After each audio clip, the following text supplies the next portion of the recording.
Kaip vadovui palaikyti platų akiratį, nesivadovauti vien senais ir išbandytais metodais, motyvuoti save tobulėti, ieškoti naujų sprendimo būdų. Šis klausimas iš tiesų yra labai platus ir netgi, sakyčiau, iš dviejų dalių.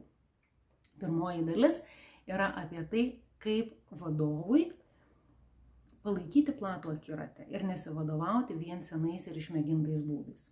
Apie ką tai yra? Jeigu mes kalbam apie senus ir išmėgintus būdus, vadinasi, mes kalbam apie tai, o kas jau yra saugu. Tai, kas mums yra pažįstama, tai, kur mes viską žinom, tai, kur viskas yra sudėliota į lentynas ir labai normalu, kad bet koks pokytis, bet koks naujas būdas, neišmėgintas būdas kelia tam tikras baimės. Todėl visų pirma, greičiausiai reikėtų savęs paklausti, o ko aš iš tikrųjų bijau? Kas mane stabdo nuo tų naujų pokyčių arba nuo tų naujų neišmėgintų būdų? Galbūt tai yra baimė, kad suklysit. Galbūt tai yra baimė, kad kažkas jūsų nepripažins. Galbūt tai yra baimė, kad tai pareikalaus daugiau laiko sąnaudų, kad tai pareikalaus daugiau pinigų, kad jūs gausite blogą grįžtamąjį ryšį iš aplinkos.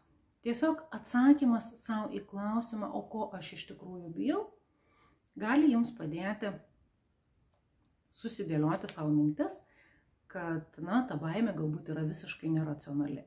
Nes labai dažnai žmonės iš tikrųjų ir tikrai bijo pakankamai tokių neracionalių dalykų, natūraliai tiesiog lygindami save su kitais, lygindami save su kažkokia tai kita aplinka, bet nepasižiūrėdami per savo prizmę, per tai, kas man yra svarbu, o kodėl man tas naujas būdas galbūt būtų reikalingas. Ir čia mes prieinam iš karto prie antrosios atsakymo dalies ir antrosios atsakymo pusės. Kaip motyvuoti save. Natūralu, kad motyvuoti save labai paprasta yra tada, kada aš žinau, kodėl man to reikia. Tai šiuo atveju, jeigu taip remiantis visiškai į klausimą, kodėl man reikalingas yra naujas kažkoks neišmėgintas būdas.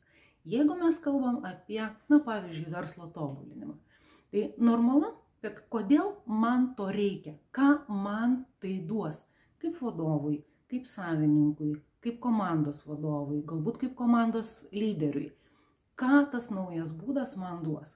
Pats paprasčiausias dalykas, kuris galėtų padėti įsivertinti, ką jums tai duos, tai visiems savo klientams rekomenduoju daryti paprastą pratimą. Pasimti lapą popieriaus ir užsirašyti bent 20 punktų, ką naujas dalykas jums duos, ką naujas požiūris jums duos, kaip tai atrodys. Kitaip tariant, pagrindinis jūsų kodėl ir yra jūsų pagrindinė motyvacija. Tai jeigu jūs ieškote motyvacijos savo ir jeigu galvojat, kaip tuos naujus būdus prie savęs prijaukinti arba kaip pačiam prisijaukinti prie naujų būdų, tiesiog atsakykit savo į kelis klausimus. Visų pirma, tai ko aš bijau tuose naujose būduose, kas mane stabdo nuo naujų dalykų, nuo įvairių naujovių diegimo. Ir antroji atsakymo dalis, o kodėl man tai yra reikalinga, arba kodėl mano verslui tai yra reikalinga. Ir tiesiog lapas popieriaus, rašiklis ir 20 punktų atsakant į klausimą, kodėl man tai yra reikalinga. Sėkmės!